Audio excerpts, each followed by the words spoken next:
To do some sketchy shit. Doo-dah, doo-dah. Hope I get away with it. Oh, da doo-dah day.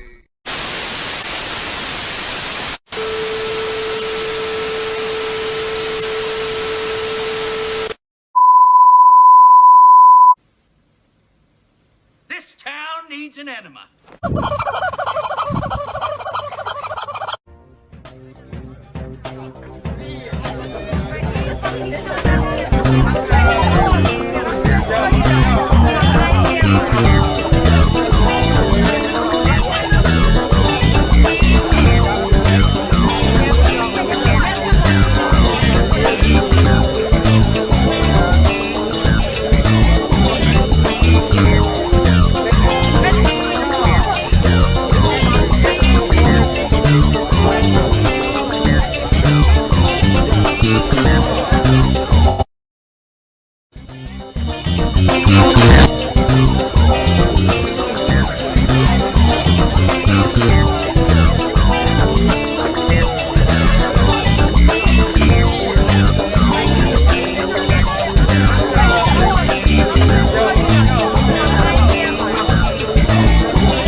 I don't know.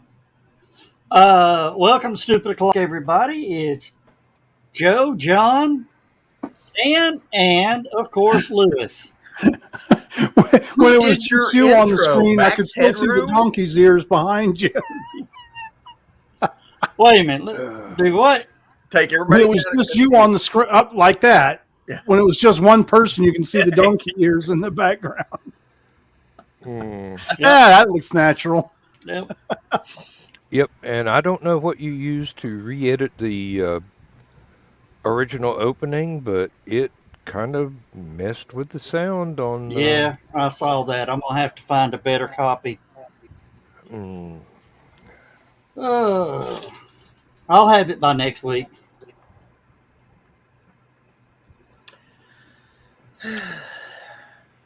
Well, maybe if it messes with the sound enough, it won't get the damn bot to flag your song. Hey, you may have come up with something. Just throw the occasional skip in there, and and all those damn warrior bots will quit messing with it. And now John's got an echo. Oh, we've all got an echo. No, Hello? I don't hear one. As a matter of fact, I don't hear that noise that I normally hear in the background of Joe Dog. Hey Dan, flick the tin can a couple times, see if that fixes it.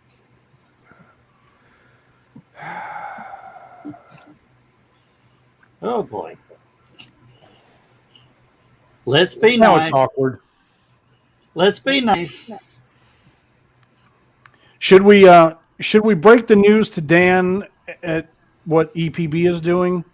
Oh, we already did. Already did. Oh. We discussed that shortly before you jumped in on it. Yeah. Oh, Yeah, okay. really. Well, I don't Yeah, have $1,500. I don't have $1,500 a month to spend on internet. Yeah, so- but you don't have to. The same money that I was paying for 50 megabit per second service when I first got the service carried me through 100 megabit, 300 megabit, and now will be 1 gigabit service. And they haven't charged me a penny more. Don't you need like a $1,500 modem to take advantage of that stuff? Not the gigabit. Oh, The 25 gigabit, you need a heftier router and And it's still not available NASA. Yeah. 3 hours away from you. So, in my part of Georgia, we're still making do with tin cans and fishing lines. So, Dan, you just need to move up here. That way you can attend more conventions. yeah. my wife says I need to move to England. That way I can't attend any convention. They have plenty of conventions in England. They've had a WorldCon or 2 or 3 or 5. Okay. Yes, but they don't have my friends there. Win the lottery, then you could invite us. or I could afford to fly home. Ah, So how's everybody doing tonight? I'm doing good. And I don't mean just the 4 people on the screen here. I'm talking about like, hi Donna, hi Sarah, how y'all doing tonight? There's Sarah. Okay, we got the home folks. Yes. well, it seems that the current rise in interest rates has affected the company pensions to a negative degree. So we're having a lot of people that had not intended to retire before about Thanksgiving so that they don't get taxed under 2022 tax rates on their pension plan. And it won't be long. By this time next year, I will probably be the most senior person in the factory, in the labor force. Well, thank you, Kerry. Man. Hey, I want to throw this out here while we got all the folks here. Zach from the Launchpad, he is down at Cape Canaveral, okay, for the launch of the SLS, and he posted this picture that is my background right now on his Facebook page today, and you can tell he is happier. What's the Georgia term we use there, Dan? Happier than a Happier than a pig in slop. Pig stuff, yeah. And Yeah, slop is a nice translation, yes. and I can't wait. Yeah, I really want to see him at the SLS launch. That's that thing when they light that candle. Well, I was asking Joe today what he thought the odds were that it was actually going to launch on the day intended, because I got an email from from Kennedy Space Center that just to get into the grandstands that are 3.5 miles away and a little trinket is $200. You know, those kind of prices make a boat rental a lot more agreeable. That's all I'm saying. Actually, I would just go to Cocoa Beach. I watched a shuttle launch from Cocoa Beach one time, and it was awesome. You could see it really well. Need to rent that Jupiter 2 replica. I had an idea several years back when they started announcing that they were going to decommission the old fuel-fired aircraft carriers. I had an idea about they were putting them up for auction. You could buy an old aircraft carrier. Mm-hmm. Of course, they want you to scrap it. That's the whole thing. But I thought it'd be cool if you right. could buy an old, That's going to happen. if you could buy an old aircraft carrier, make it so that you could cruise it up and down the coast and use it as a concert venue. Oh, or a convention venue. Well, something like that. But the idea is you have the bands below deck and you bring them up on the elevators.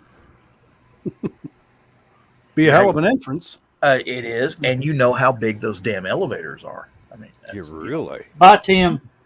Big enough for 2 fighter jets side by side. yeah. I mean, so you could actually, and what's cool about it is, Think about it. You got 3 elevators. You can have a different band on each elevator. They come up. Everybody gathers around that one, watches that show. Oh, all of a sudden you got another band coming up. Oh, everybody moves over. and you disassemble the other one below deck. Well, nobody's looking. And and then what gave me the idea for it? You know how when they first put in the riverfront down by for riverbend and all sorts of stuff like that, they Yeah. had bleachers and everything, and bring the barges in. Mhm. That was the concert stage. Right. Can you imagine having an aircraft carrier parked right there? Of course, there's no way to get in under. There's no way to get an aircraft carrier up the Tennessee River and through all the locks and bridges and every other damn. No, and it's not deep enough. You know, I wonder about that.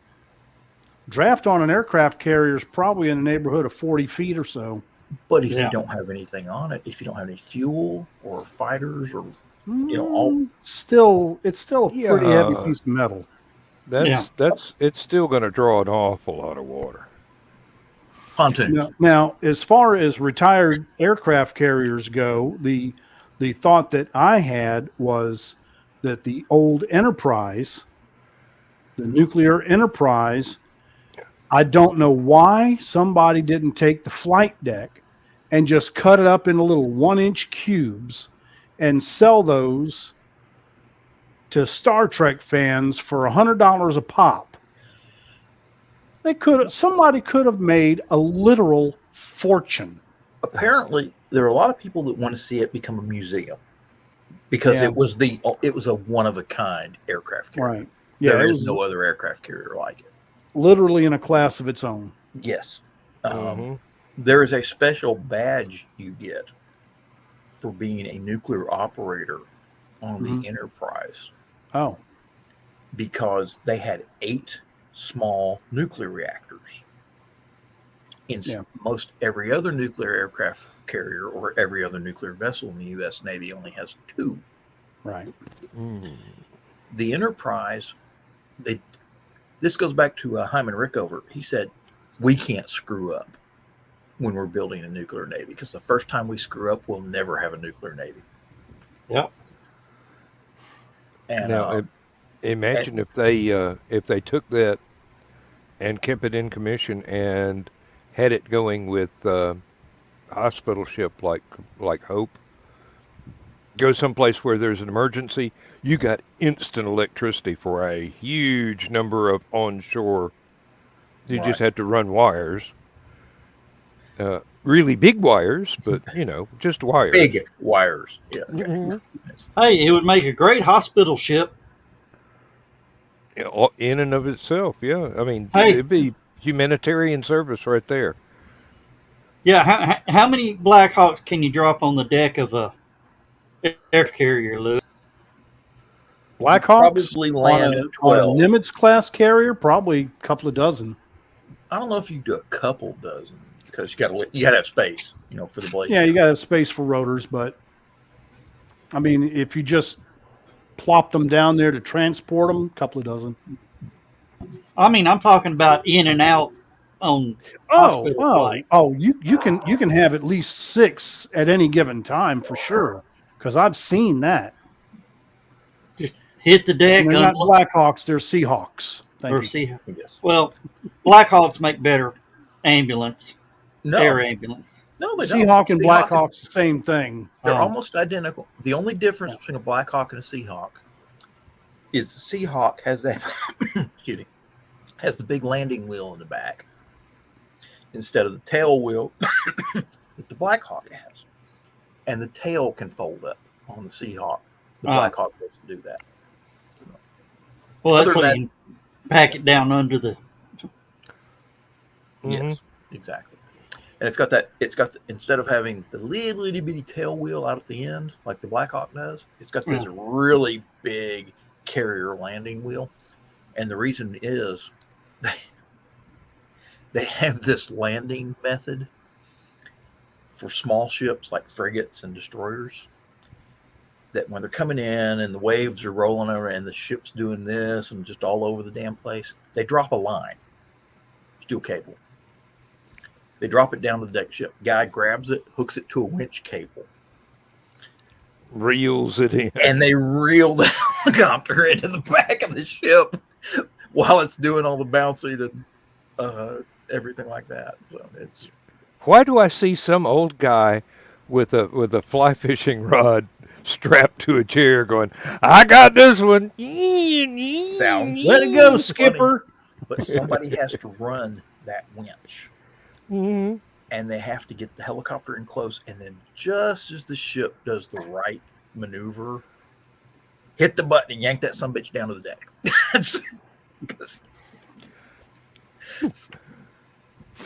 It's like Lord. when the back end of the ship goes up into the air, The helicopter comes down. And if they go back real down, quick. they're yanking the helicopter with them. So. Mm.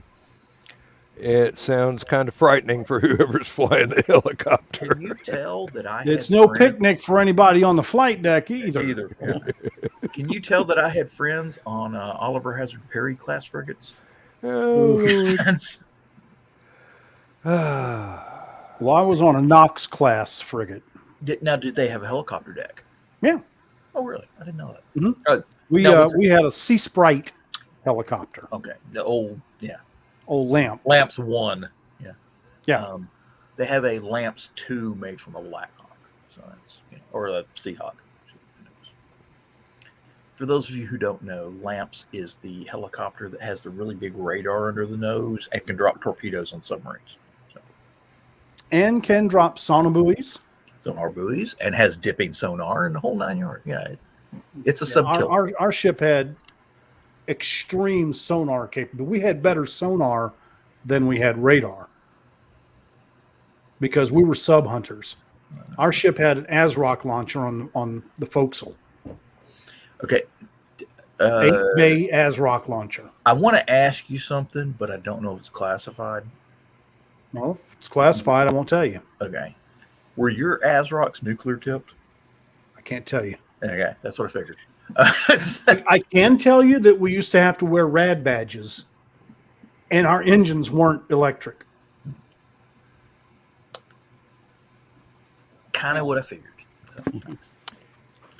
Oh, Hey, since he's walked away for a moment, I'm going to ask. Hey, Ryan, do you want to be on the show tonight? We're a little light on celebrities, so. Oh wait, Excuse me.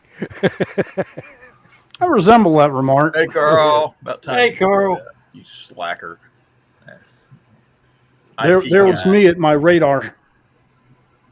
Oh, 70s hair. Yeah, buddy. 1977 that were. Oh. yeah, I gave Lewis a big flashback today while he was cooking. Yeah. Okay. Does Carl want to be on the show tonight? But I can send Carl. I know I can send Carl. I don't know that I've got Ryan's. I don't know that I've got Ryan as Facebook friend. I can do that. Okay. Well, you send him one. I've got his show, but I don't want to send it to a show link. So God, how many Ryans do I know? Ah! That's what the south coast of France looks like on radar.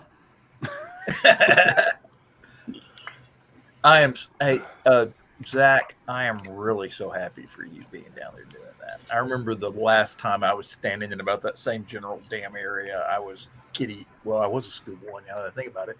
But yeah. 50 years ago today, I was bouncing up and down about where you're standing right now. So. Also, Zach, I'm happy. One of your guys actually got to ask Elon and the T-Mobile guy a question. Yep. So, Yeah, so he earned his keep today. No kidding.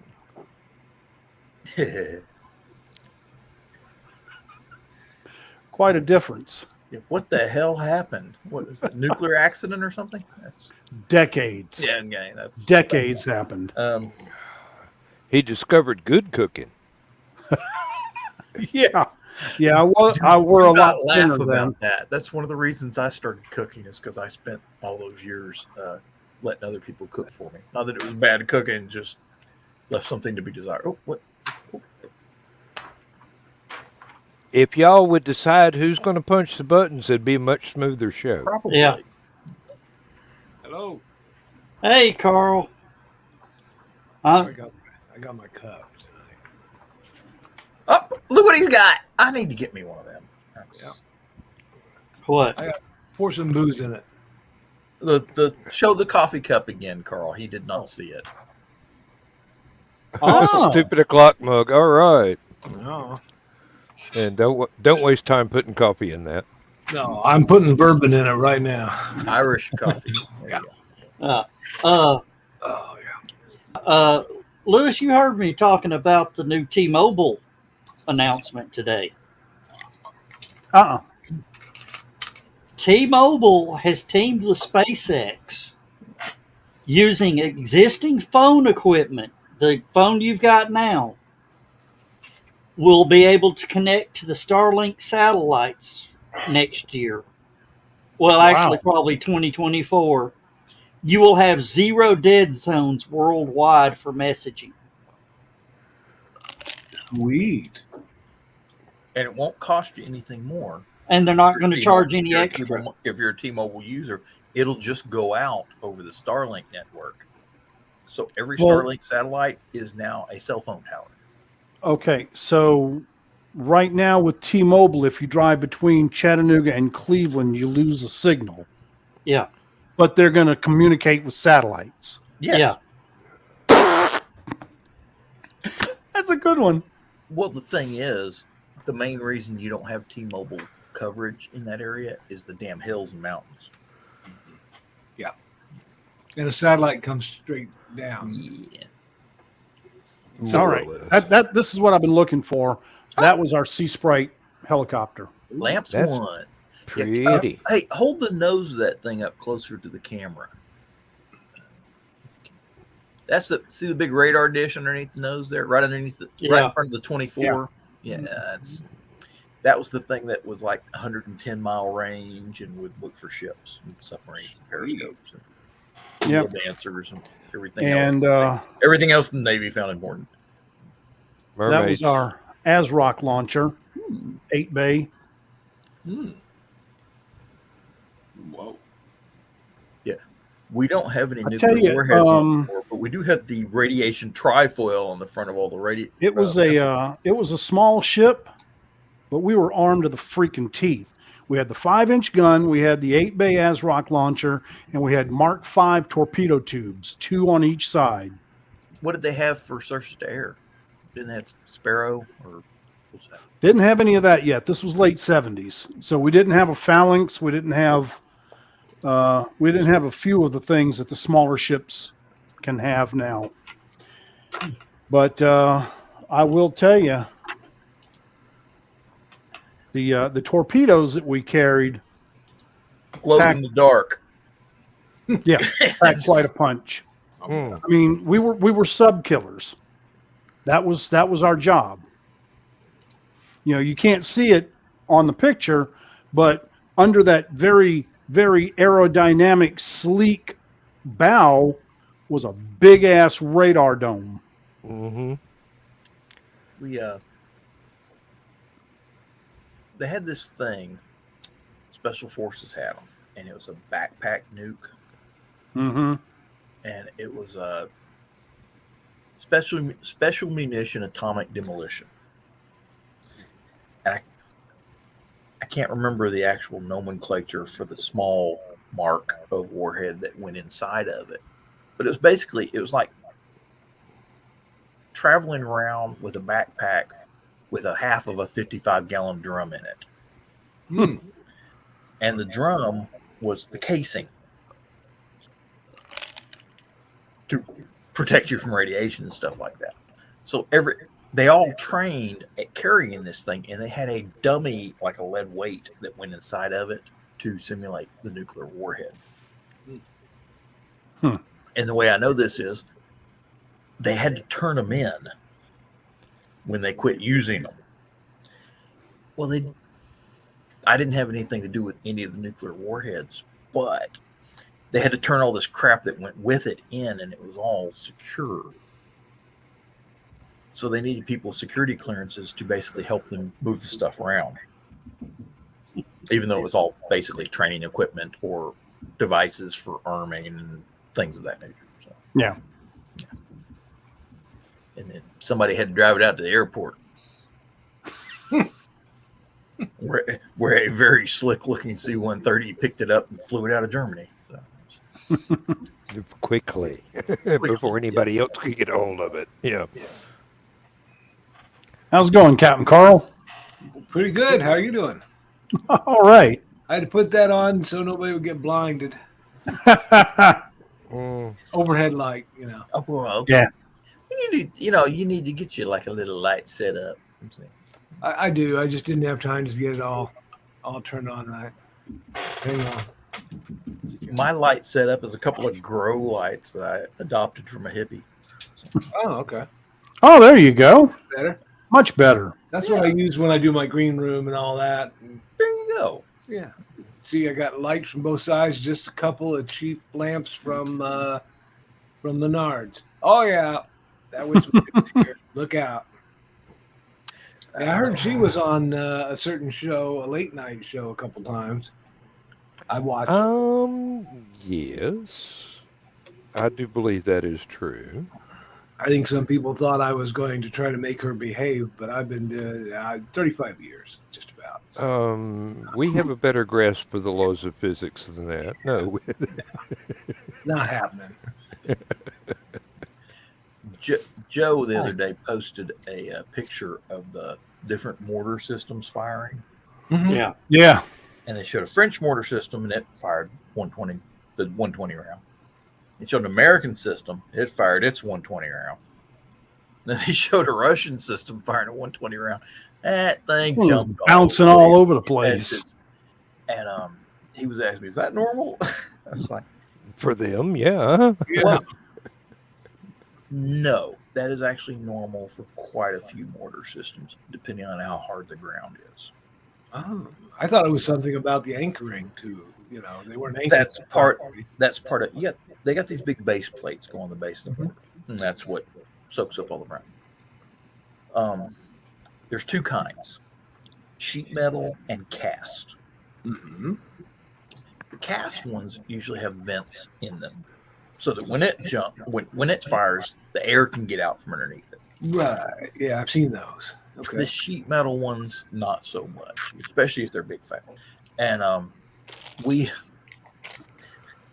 had an 81 millimeter mortar casting. We were in Germany training at Wild Flicking in winter, like February. Ground was frozen solid. I mean, it's like literally, it's like training on a piece of ice. We could not get the mortar to sit in the ground to save our lives. Every time we fired, the mortar would jump like that. And we actually, the first time we fired, it jumped and fell over on its nose. And you had to set it back up again. I was going to ask if it would slide back due to inertia. Well, there's a shock absorber on the mortar too. Oh, okay. Okay, yeah. So it absorbs a lot of that, but it's still going to jump. Now, usually in soft ground, we've had to dig our mortar base plate out of soft ground before and reposition it by 3 meters and set up again, basically, because it kept blowing dirt everywhere every time it would fire. Digging itself deeper. Digging a hole. And it would every time you fired, it would go deeper. And you'd think, now, for those of you who don't know anything about mortar shells, you got the main explosive part up front, you got the fuse on the very nose, and then you got the tail system in the back. And the tail system, there's a percussion cap in the back of it, just like a bullet. But up through the tail spike, up to that tail stem spike, whatever you want to call it, there are several holes. And when that percussion cap goes off, it sets fire to this ignition system inside the tail. And all this flame comes out through these multiple holes in the tail section. Now, the original, not the original, but the M374A2 had 9 powder bags. Had one big one that wrapped around the center, and then 8 supplementary bags that were hooked onto the side of it in between the tail fins. Charge 9 would toss this thing almost 4 kilometers. It's 3,650 meters at max. Wow. Charge at max elevation.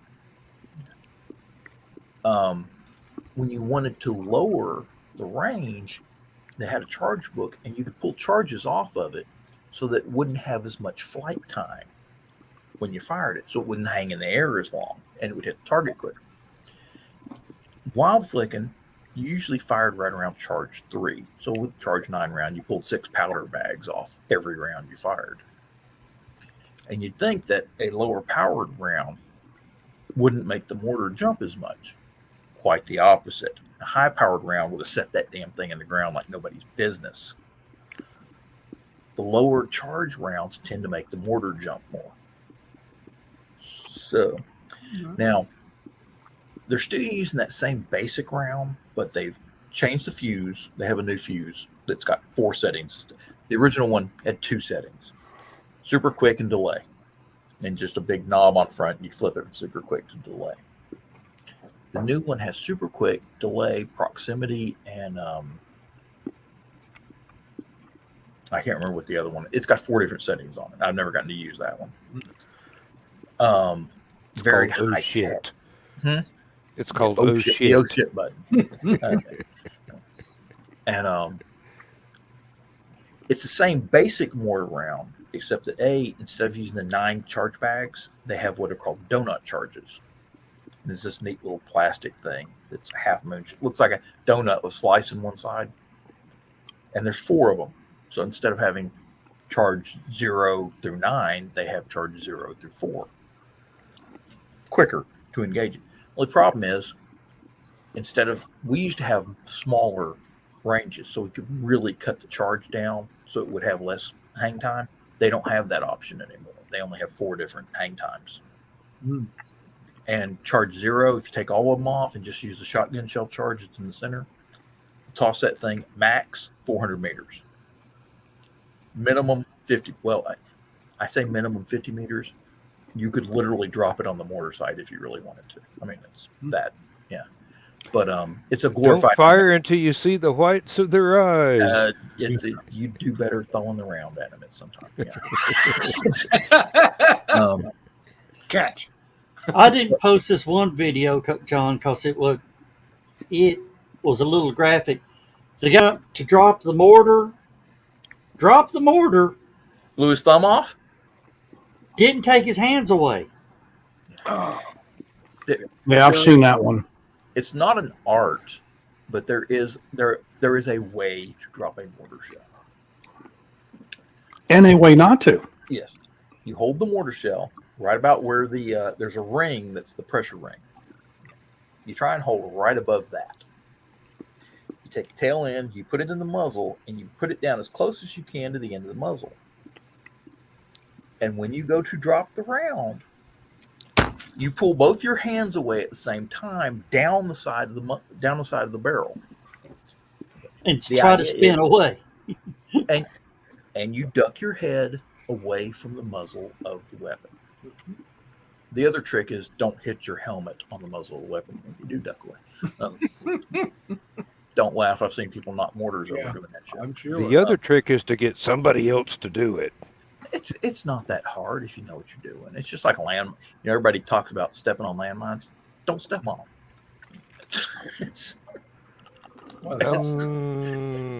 They're kind of difficult to see. Yes, they are. I But think doing mortars was how my father lost hearing in one ear. That was in the 50s, I think, maybe. I've lost my. Well, I can still hear pretty good, but I have tinnitus basically in one ear from being on the mortar crew. You could only wear one Everybody earplug, did, couldn't everybody did this. Yeah. Boom. Yeah. Yeah, I don't think they thought about ear protection right after. He was in Germany during the Korean War, so you? Yeah. the protection wasn't thought about so much in those days. We had the earplugs. The only problem is you have to listen for the commands. Mm-hmm. So it's a catch-22. Yeah. You either plug your ears and can't hear what the hell's going on, or Choose which ear you want to lose the hearing in. well, the trick was wear one earplug, Mhm. and every That's time what you it fire said. it, you just plug the other one with your finger real quick. And Which doesn't work all that well because you did lose hearing in one ear. well, to be honest, mortars. Everybody saw World War II movies where the mortars go boom. They don't. It's a cannon. They blast. There's Swish, boom. I'm surprised that more mortar people don't have traumatic brain injuries from having their face that damn close to the muzzle blast. Hmm. That is pretty close to getting a concussion just from the air pressure difference when the damn thing goes off. Yeah, I think sound like I know what I'm talking about, don't I? But I I think don't. my father was glad when he switched to the MPs. only had to worry about rowdy drunks after that, huh? No. That is a common misconception. MPs have a lot of different duties. Yeah. Traffic control being the biggest one. So Shore Patrol worries about drunks there you go. and Marines. Yeah. Well, They have expert drunks to worry about. Doesn't that overlap? yeah. Yeah, but he was stationed in Germany, so I'm sure there were plenty of drunks. He'd tell us stories, you know. And I gained a great respect for my father after, you know, I grew up and I learned all about that because I thought, this is the guy they send in to round up the drunk guys who have been trained to kill.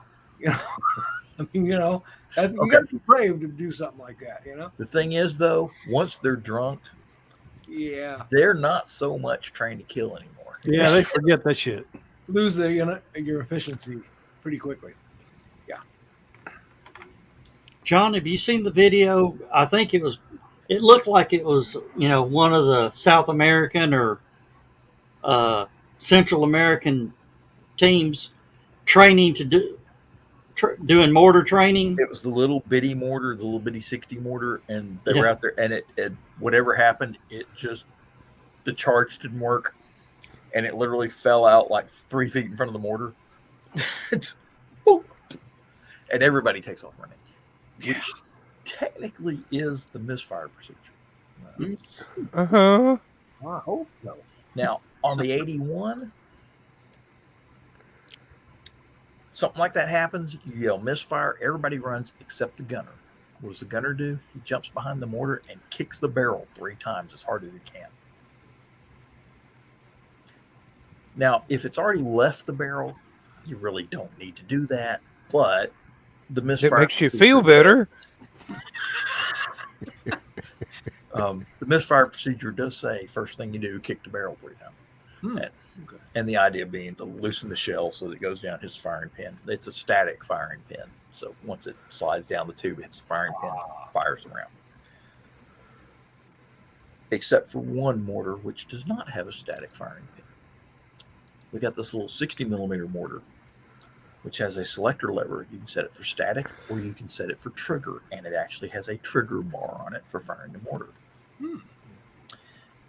Neat thing about that is charge 0 or charge 1 has this neat little patrol base plate that you attach to the bottom of it. The handle you hold on the back of it has a little level indicator to tell you what range you're aiming at based on how level it is. So you aim at that general, you look over the top of the barrel, aim at that general direction, get the range about right, and pull the trigger, and boom! It's a glorified grenade launcher. With a 6-pound warhead. 6 pounds of explosives is No, it's not to be trifled with. It's a 6-pound warhead. Oh, a good chunk of it's steel. So. Oh, yeah. Okay. Wow. Interesting thing about mortars: more explosives, less steel than artillery shells. Artillery shells have to have a nice thick steel hole to make it out that gun barrel at high speed. So mortars, not so much. In the Navy, 16-inch guns, round weighs 2,000 pounds, and you cannot be on the deck when it's fired because you can, just not for very long. The air pressure is such that when that round leaves the barrel, whoosh, everything gets sucked off the deck with it. You can be on the deck. You just won't be on the deck for very long. That's right. Man overboard. Was it the Iowa that got the message from the other ship, temper, temper? I think that was Wisconsin, actually. Or Wisconsin? Yeah. Wisconsin always had that. Wisconsin had the worst luck of any battleship in the United States Navy. Yeah. Well, running into a cruiser wasn't a good thing. Exactly. It's kind of funny. They built 4 Iowa class battleships. They finished 4 of them. Yeah. They were building 6 of them. Indiana got scrapped on the slipways. Kentucky was almost completed. It had engines in it and everything. The only thing they had to do was build the superstructure, put all the electronics in the superstructure, and drop the gun turrets in. They didn't. All it was a hull with engines and some of the below deck equipment. And it sat in a dry dock in Norfolk for 14 years after the end of World War II. Just they were trying to figure out what the hell to do with it. Whoa. When Wisconsin hit that cruiser and mangled its nose up, they took it back to Norfolk, cut the nose off the Wisconsin, cut the nose off of the unfinished Kentucky, and put it onto the Wisconsin. So technically, if you go to Norfolk Navy Yard now, or city of Norfolk, it's Wisconsin's still sitting there. It's a museum ship. If you go on the museum tour, walk all the way to the nose of the ship, you're standing on the nose, the deck Of the Kentucky. of the Kentucky. And the sailors on board after that 1950 something, I think it was 53, called the 56, whiskey. I think. Yeah, if I remember correctly. Called the Wisconsin whiskey. Whiskey. WIS for Wisconsin, KY for Kentucky. Kentucky. She was a hybrid. She was a hybrid. You know. But now the difference was the Kentucky did not have the bull nose right. like the Wisconsin did. So it did change the appearance. They eventually changed. They actually added that bullnose feature onto the Kentucky bow. Yeah. From the West, because that was actually the part of the Kentucky or the Wisconsin bow that wasn't mangled when it hit the cruiser. Right. Oh, Yeah, okay. it was the actual. Yeah, I'm trying to remember shit. which one of them. I want to say it was Wisconsin. Ran aground. I wasn't driving. They set up a degaussing course outside Norfolk. So as the ships were leaving, they went to this degaussing course, and they would have the hulls degaussed, which means take away the magnetic signature of the hull. There's some sort of special electric field they had to basically drive their ships through. Well, it worked fine for every ship in the Navy except the battleships, which sat lower in the water than everything else. So the Wisconsin went to drive through the degaussing station, whatever you call it. Went to drive through it and ran aground. Ooh. And this whiz kid, lieutenant commander or whatever, that had set up the degaussing field was like, Oops. I forgot we still have battleships. You know, Duh. well, to his credit, he figured the biggest ship the Navy had at the time were the aircraft carriers.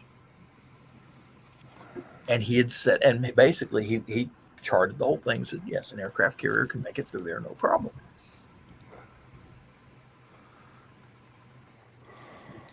You see a big metal ship with all the big guns on the deck? Yeah, that's not an aircraft carrier. Sits a little bit lower in the water than an aircraft carrier, son. See, an aircraft carrier, you just launch all the planes and it's automatically 1,000,000 pounds lighter.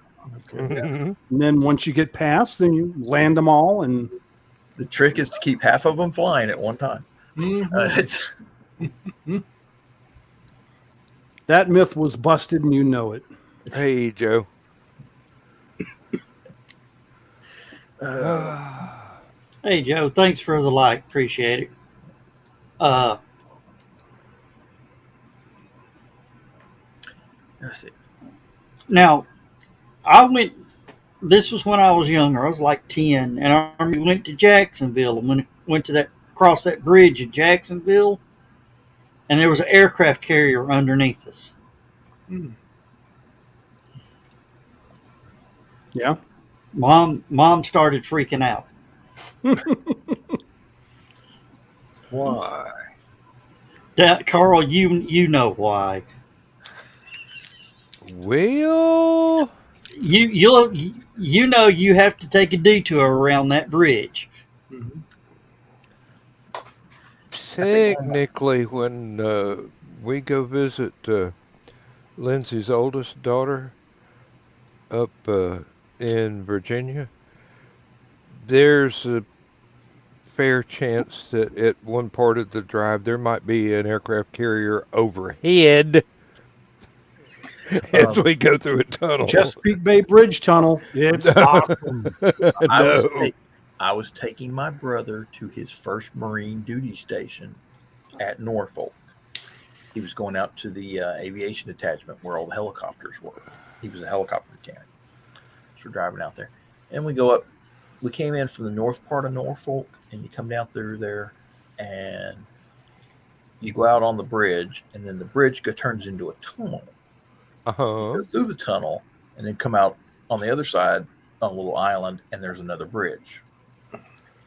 And as we're driving up there, it just so happens Enterprise was leaving. Wow. Right. And I'm like, hey, that's Enterprise. And we're driving right now. Look, and the bridge ends in the water. I'm like, damn.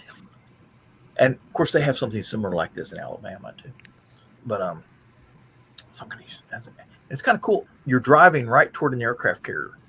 And it's like go under and then you're in the tunnel. You come out the other side, and the aircraft carrier had already left. And Mm-hmm. Yeah, this is the one going into.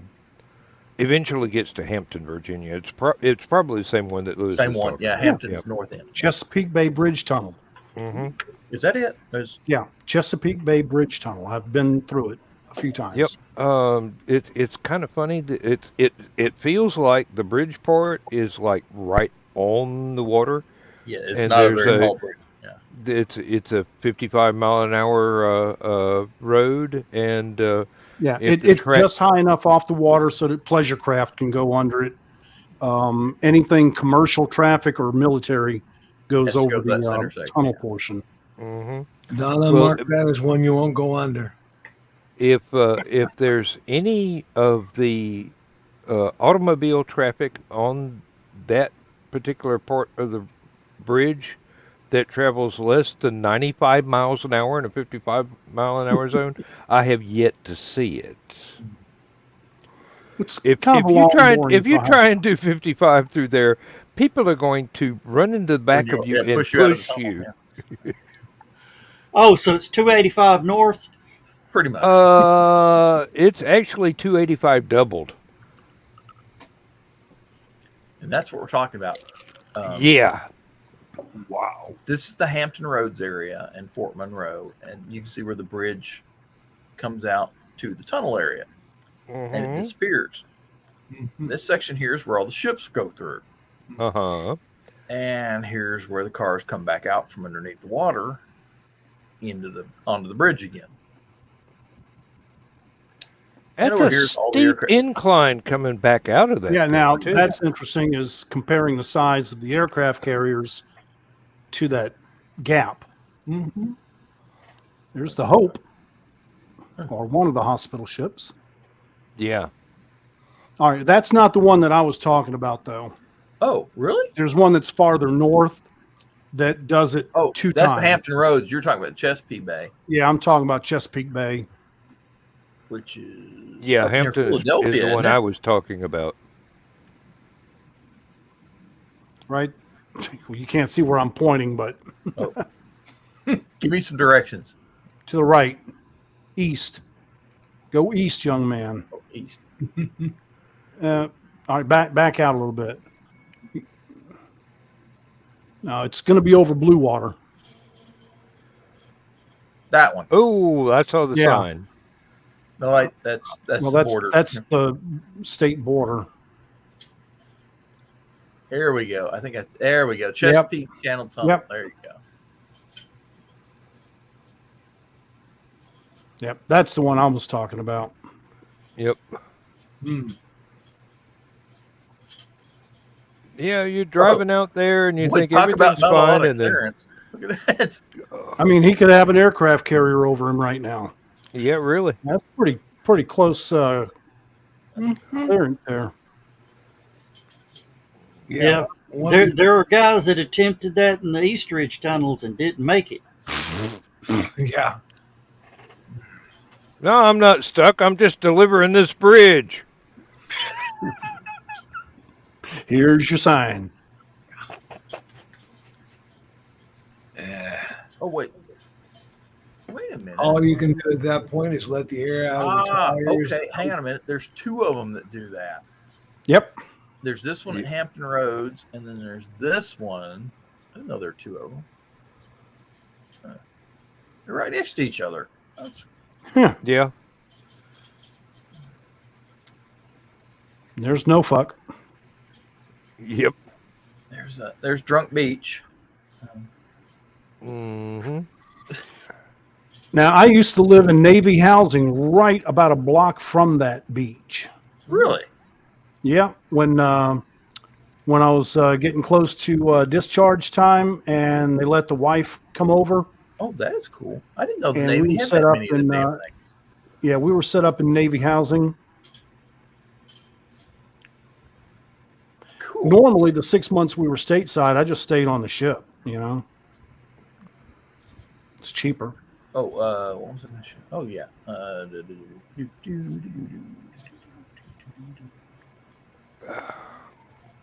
You're making me dizzy, John. Yeah. I'm sorry. There's the Wisconsin, right? Oh, there you That's the Wisconsin, and Yeah. that's the Kentucky. You can actually see the difference. Yeah. If you know what to look for, yes, you can. That's some good wheels right there, I say. go. Yeah. Don't laugh. Hey, you got to be good to make it work. And about the only thing that battleship has done since they decommissioned her and made her a museum ship is she's been in a Geico commercial. That's pretty much it. Yeah, but a lot of people have gone to the museum part. I need to change that background picture. I'm tired of showing my ass on this show.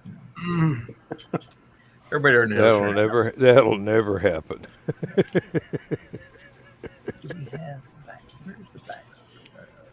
I actually had Carl attempt to threaten to throw me out of the secret humor group the other day. He was throwing all those puns out. Yeah. There's only so many ways you can get kicked out of this secret humor group. One of them is too many puns. Hey, I can't help it. I'm just a punny guy. You're okay, Joe. Anyway, Oh, he got thrown out of his own show. Damn. I did not do that. Well, damn, I was fixing to hit the leave studio. Shit, now I got to stay. yep. You're stuck now. Oh, yeah. Sorry I was late getting in here. I was over in Brian's show, a comic book show, and they were throwing shade at each other and getting into rants. And I was like, okay, at least you didn't fall asleep, so that's good. Yeah, we don't know who Facebook user is, but thanks for the comments. Of course, you know. Who is Facebook? Okay, you got to go to facebook.com/ StreamYard.com/Facebook. StreamYard.com/Facebook. yeah, sign your life away / credit card number / mother's maiden name / birthday. And It's Ruth. Yeah, I can read.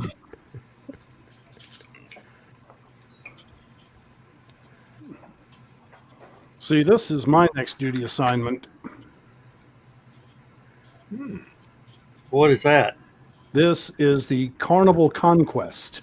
Oh, Leaving Miami for Cozumel October 10th. Nice. And I'm in cabin 6217. Thank you very much. is that at the front or the back? It's near the front. I don't care where I am on a ship. I'm good to go because, I sailed on this little sucker Mm-hmm. And you had to work. in the Atlantic. The views were as good. No, the views were better, Carl. Really? Yes. Well, when I did my first commercial cruise about 4 years ago. Mhm. I had high hopes, and they were dashed because the ship was just so bright. I thought I was going to get some good views at night. Oh. Did not. In Oh, the U.S. Navy, when it goes dark, Mm-hmm. the ship goes dark. Yeah. Yep. And you literally have to use a red lens flashlight if you're out on deck. Okay.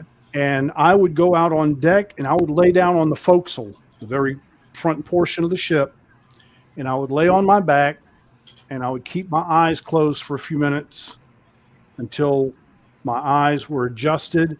Mm-hmm. And you open your eyes and you're looking straight up Mm. and you see more stars than even Carl Sagan Wow. knew about. hmm And it's the most incredible sight.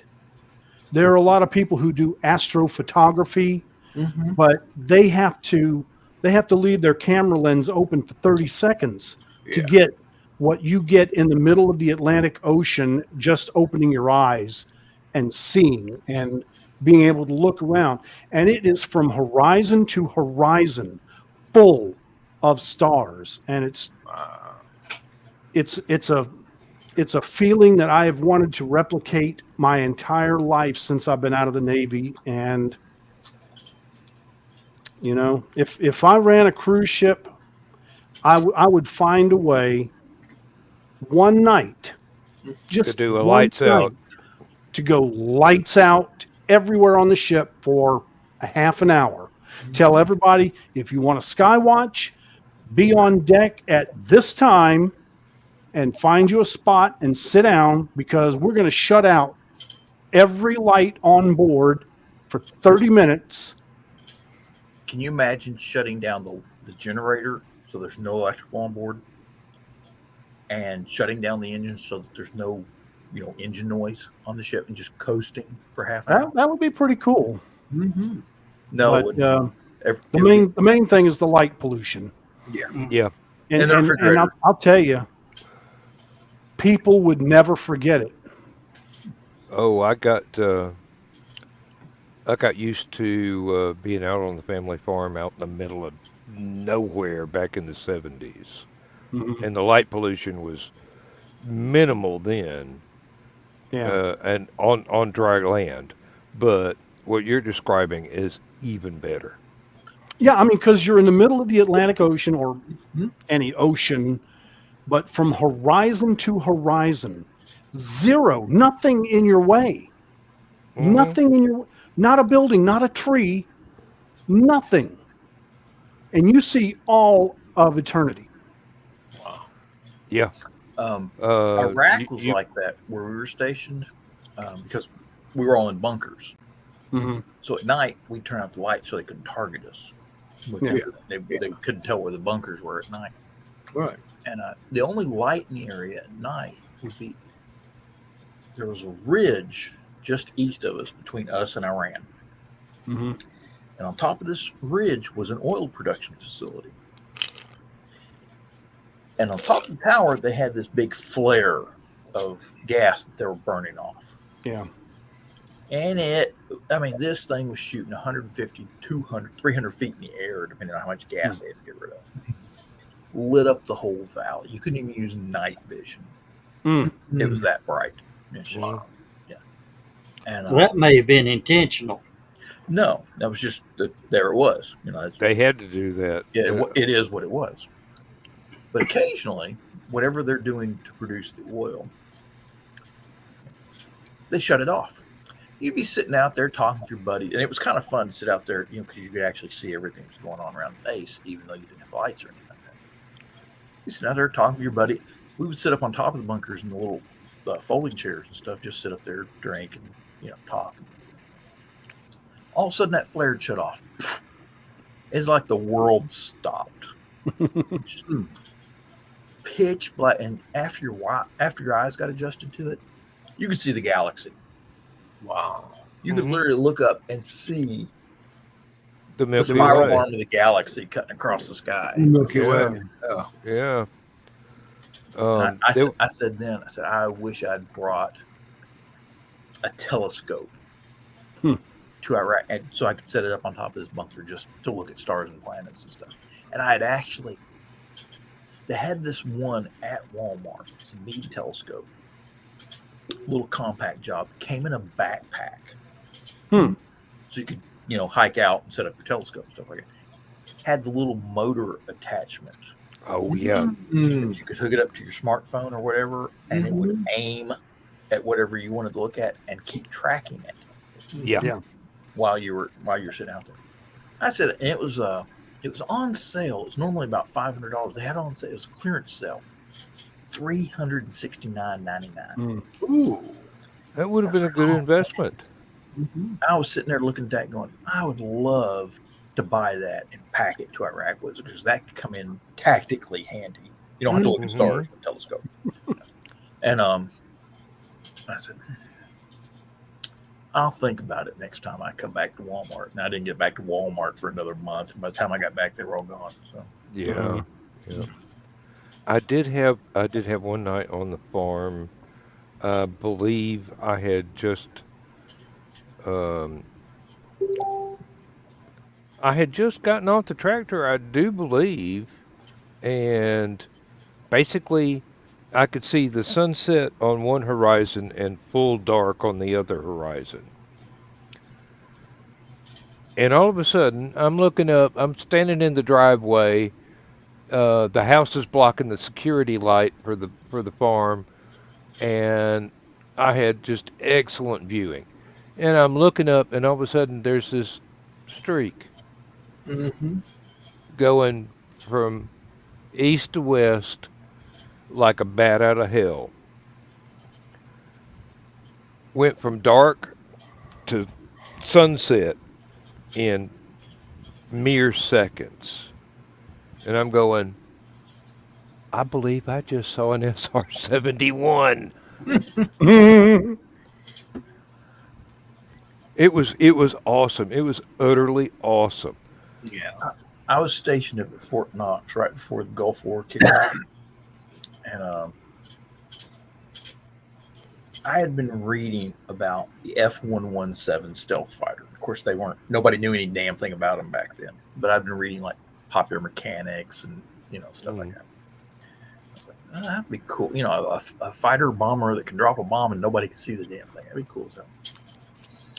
So I got some leave. We got a 4-day pass one weekend. Driving back to Chattanooga from Fort Knox, Kentucky. Got out of there early. It's Friday afternoon, right about 5 o'clock or something. I got through Nashville and I'm heading down, and I'm passing Tullahoma, Arnold Air Force Station. Back then it was Arnold Air Force Station. Now it's Arnold Air Force Base. I'm driving down there, and all of a sudden, whoa, there went one right across the interstate. Of course, most people just look up and say it's a fighter jet, and I knew what it was because it's very distinctive shape. Yeah. And they're black. I mean, how many Air Force jets are black? Right. 3. Yeah. The U-2s, SR-71. the SR-71. Well, U-2 is actually not Air Force. It's CIA. But Well, I'm trying to remember what they're called now. SR something Dragon Lady, and it's got the big radome on top for side aperture radars, and they still have them. If you Google map Pearl Harbor, and I can't remember the name of the airfield. There's an Air Force base just south of the actual harbor, down there near Honolulu International Airport. There's also an Air Force base. And strangely enough, if you Google map it, you will see some of the most interesting aircraft in the United States Air Force. Well, I'll have to check that out because I'll be there in January. There you go. See, I'll be in Honolulu. strangely enough, if you pay attention when you're landing, you probably get to see neat little aircraft like I the won't be U-2s. landing there. Oh, really? Taking a cruise? Taking a cruise. Leaving from, it's 16 days, leaving from San Diego, 5 days transit, 4 days, 1 day on each island. Well, each of 4 of the 8 islands. Yeah. And then 5 days back, One. Why does that sound like a Navy deployment? Hey, no, he's not having Think about to row. it. San Diego on a boat to Pearl Harbor, three other islands. Okay, that's a Navy deployment. Now I am flying into San Diego, and That's I a will Navy be deployment. visiting Coronado. They didn't put you on. The only difference is they didn't send you to San Diego on a Greyhound bus. Yeah, ain't that the truth? Yeah, and I don't have orders. No, you got orders. Yeah, orders from my boss. Yeah. Mm-hmm. But The yeah, chairman we're doing that in point, January. yeah. We're going to be celebrating my birthday on the water. Cool. Hey, Yeah, we heard good things about it too. I had talked to friends who had been, yeah, I wish everybody could come with us. hey, I had Louis. talked to friends who had been to Hawaii before, and they say, by the time you get over your jet lag, it's time to come home. So I'm like, all right, so I don't want to fly. Plus, I've been to Europe sitting like this. Yeah. I don't want to do that going to Hawaii. So, you get on board, you unpack, you're in your stateroom, and we've got a balcony stateroom. So we can go out and sit on the balcony and enjoy. So you get to see the icebergs. Yeah. No icebergs in the South Pacific. Technically, it's North Pacific, but still. But yeah, I mean, and we got 5 days of buffet and casino and basketball and water slide until we get to Hawaii. I've already got my snorkeling gear. We're going to go snorkeling in Maui with the sea turtles. And we are going to have our longest day ashore is going to be on Oahu at Honolulu. And I am definitely going to see the Arizona Memorial. Pay my respects to my shipmates. Missouri's right next to it. Mm-hmm. And do me a favor when you get there. See if they'll let you go up to the Utah Memorial. Okay. Everybody knows the Arizona Memorial. Very few people know about the Utah Memorial. That was another ship that was sunk at Pearl Harbor and took a bunch of sailors with it. And it was an old battleship that had been converted to an aerial gunnery target. They took all the stuff off of it, covered the deck with railroad ties. They would sail it out of Pearl Harbor and let all the Navy guys drop concrete bombs on top of it.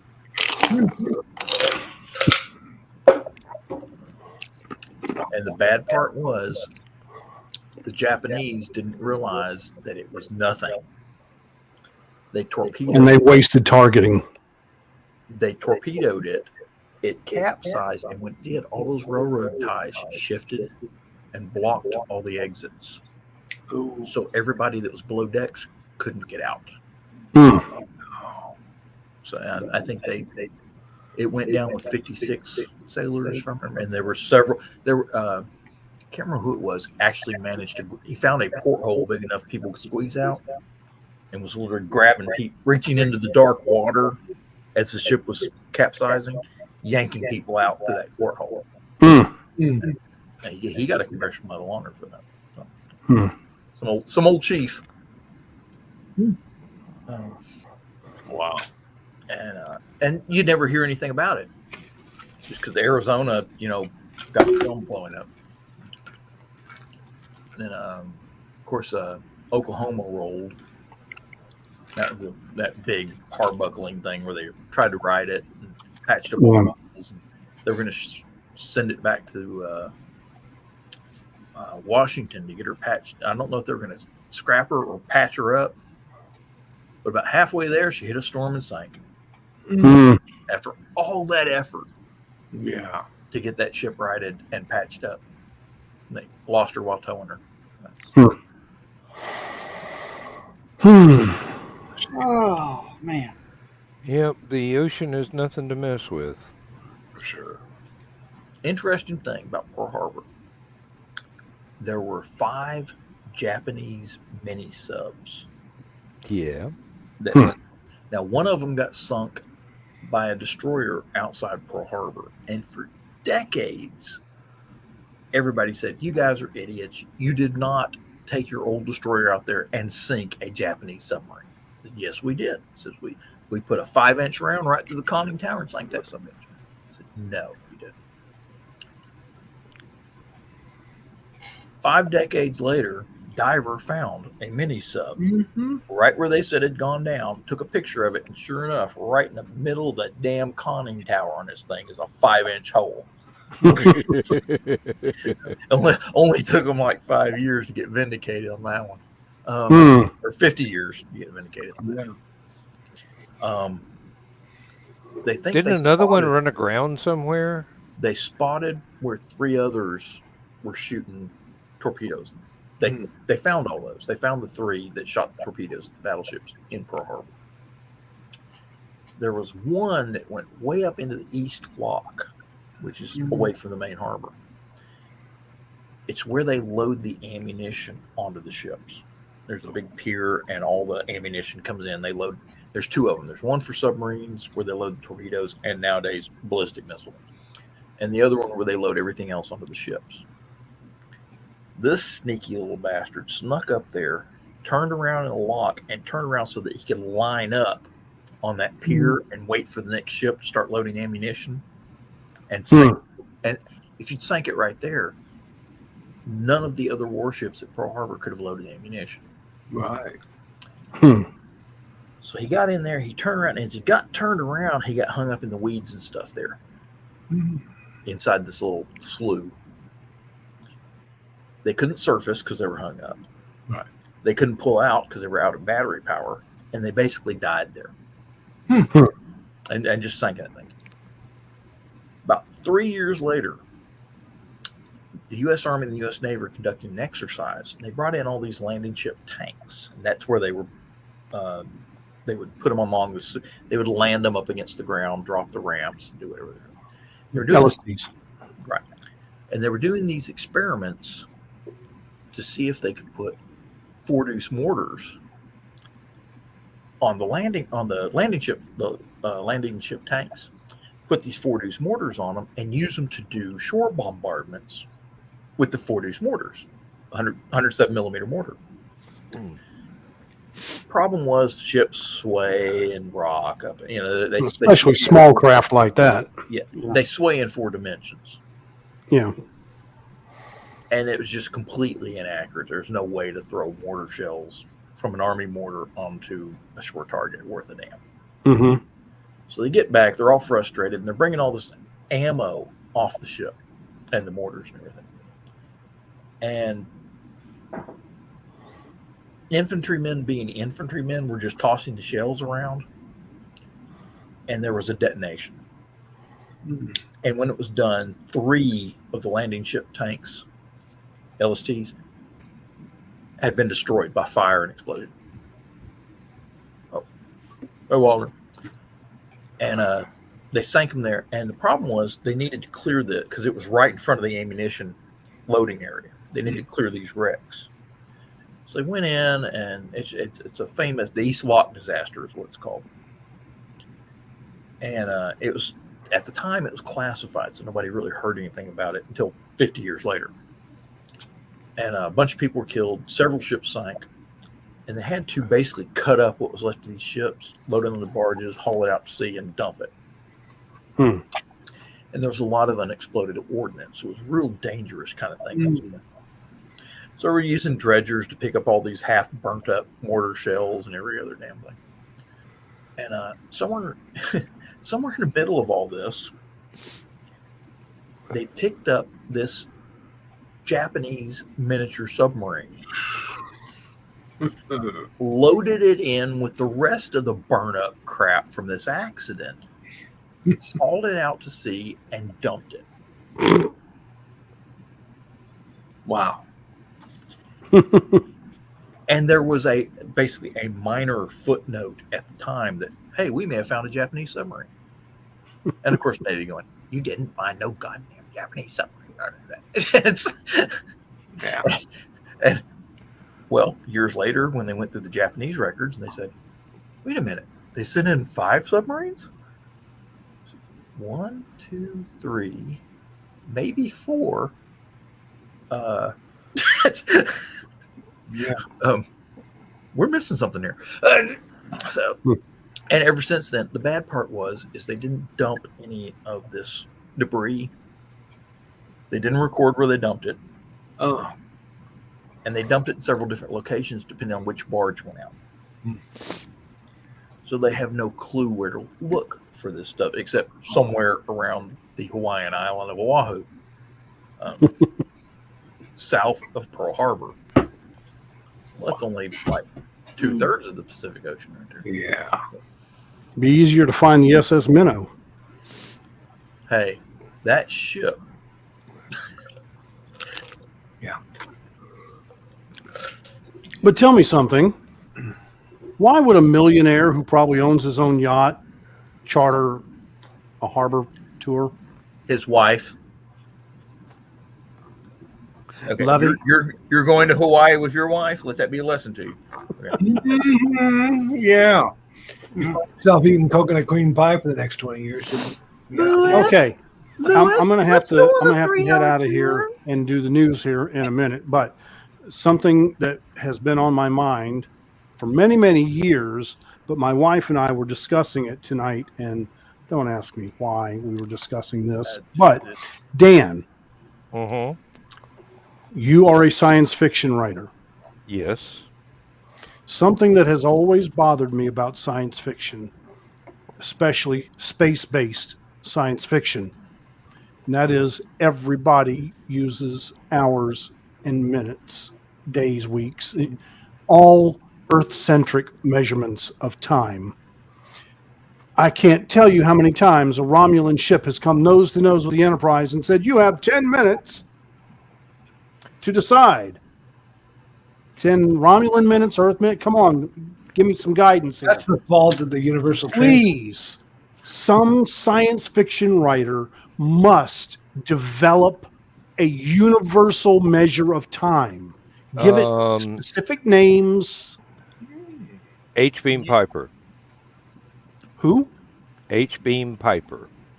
H. Beam Piper. Yep. Everything was decided on Greenwich time. It's still Earth-centric, though. Yeah, but he seldom involved aliens. There were very few aliens in his stuff. Just about 6 or 8, maybe. Less than a dozen, surely. But since the stories are human-centric, Earth time was the standard. And for the Star Trek thing, as Carl said, lay that down to the universal translator going, "Oh yeah, Klingon minutes equal this, and Romulan minutes equal this, and we can do the math because I'm a freaking computer, and here you go." I still think somebody needs to come up with a universal measure of time that's based on the frequency of a pulsar or something that everybody would have access to and know. Time is relative to the observer. Yeah, you got that. Don't get into relativity, John. All right. I got 3 examples. I've got 3 examples. Oh, okay. Go ahead. The original Battlestar Galactica Yep. had their own time. Okay. In a couple episodes of Next Generation, HallowCon's. Yes. when they had the big, the big bad alien threatening to destroy the Enterprise, said, this was pre-Borg. You've got 10 of your Earth minutes.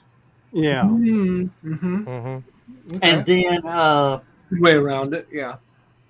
It was also mentioned in Stargate a few times in the Stargate series. David And Doctor Who, the Daleks had their own measure of time. They called The it Krell. rills. Yeah, Rels. Yeah. And we never knew how long a rill was, except when they ran out, they were going to start shooting. Which Yeah, is, I remember the. why would Daleks wait to start shooting? Don't they just do that to start with? And because they're indestructible and they're just fucking. they're not indestructible. They're difficult to destroy, but they're not indestructible. Well, how long does it take to load a toilet plunger? Yeah, I think it was when they About detonate- 0.3 of a second, apparently. Usually, when they were going to detonate something, like a bomb of some sort, Hmm. Detonate. detonate in 10 rels. And we had to guess what 10 rels meant. Yeah, it gave the Daleks time to slowly trundle away. David Weber did a story based on the Starfire universe, and there was an alliance between 4 alien races. And because the humans had the biggest war production capability, they decided to use the human clock, and everything ran on Greenwich Mean Time. But it's kind of funny. Every other alien race bitched about it. Well, as you do. Really? They had to have an Earth clock installed in their ship to keep track of this crap. Yeah, and they're like, leave it to the humans to have a clock that's 12 based instead of 10 based. Hey, and whenever the damn power went out, 12 o'clock, 12 o'clock, 12 o'clock, 12 o'clock. We can never record anything on time. Yeah, really. I'm out of here, gentlemen. All right. Thank you very much, thank Lewis. you, Lewis. It's been a pleasure to have you back. Thank you. Thank you. Please I'll don't make come us back more often. don't make yourself a stranger, and we want pictures of the Hawaiian vacation. Oh, hey, before you leave, Yeah. before you go on your Hawaiian vacation, buy your wife a new camera. A new camera? A new camera. Just find you some neat little gizmo camera that you can get her. Well, no, let me finish before you go grabbing a camera. Was that her new camera? Oh, no, it's my new camera. Oh, then you have to be the cameraman. Yeah. If you buy your wife a new camera, she will take all the pictures for you, trying to learn how to use the new camera. And you might even be in Tried some that of them. before. And you might even be in a few of the pictures. Yeah. She has a Nikon point and shoot Nikon. Mm-hmm. Can't find it. Oops. Well, Lewis, I just Look in the junk drawer. I got the new Hero 10, You told us about that the other day. I want to see some pictures from that. and I got the Media Mod, which has built-in microphone and all that, and I got the Volta combination tripod selfie Battery stick pack. and built-in battery and Transport booster. remote. And it's all the Star Trek stuff. Cool. well, Man, Lewis. That thing looks like some of the Russian stuff that landed on the moon. Yeah. Hey, Lewis. Yeah. Hey, Lewis. Be glad you're going to Hawaii in January. The Farmer's Almanac came out. Oh. It's supposed to be cold and snowy from just above Atlanta, north all the way up to The North Pole. Michigan, as far west as mid-Texas. See, the nice thing about the Hero 10 is that it has a front-facing viewfinder. Ah, cool. So Let's see what the hell you you're can doing. be shooting yourself and keeping yourself in frame. So, I want to have throw the I one want to throw where- one more thing out for you, Lewis, before you go Yeah. to Hawaii. If you get a chance, I don't know if you'll like to doing it. Don't know if your wife will like doing it. But if you go up to Diamond Head, mhm. the old National Guard base up there, that's Uh-huh. in the crater of the volcano. Yeah. They've got the old gun emplacements all around, with the tunnels that go through the rim of the volcano and come out where the gun okay. emplacements were facing out in the ocean. All the guns are gone, but the emplacements are still there, and it's a nice hiking trail, from what I understand. Okay. Well, I know we plan on going to Volcano National Park. Bring me some lava. That's on the Big Island. Please don't send any of us any of the black sand. Why? That stuff is very rough. So There are superstitions attached to the black sand. Yeah. Oh, okay. hey, I was in the military. We collect sand just for fun. Okay. Just by walking around. Yeah, pretty much. You pull out your e-tool to clean it off, and it's like, hey, Europe. You know. All right, gentlemen. I really do have to go. All right. Thank you, Lewis. Right, And thank Lewis. you for that fantastic burger today. Oh, you're welcome. I didn't get a burger. More to come. More to come in October. Okay. Yep. I made smash burgers after I seasoned the griddle. Mm. Are you gonna have to re-season it before Halloween? Season it once, and if you take care of it, shouldn't have to do it again. It's covered up and strapped down. Good deal. It should be ready to go. All right. All right. See you guys later. And I did change out the grease tray. Oh, good. Yeah, because that would have been rank by October. Why is the grease purple?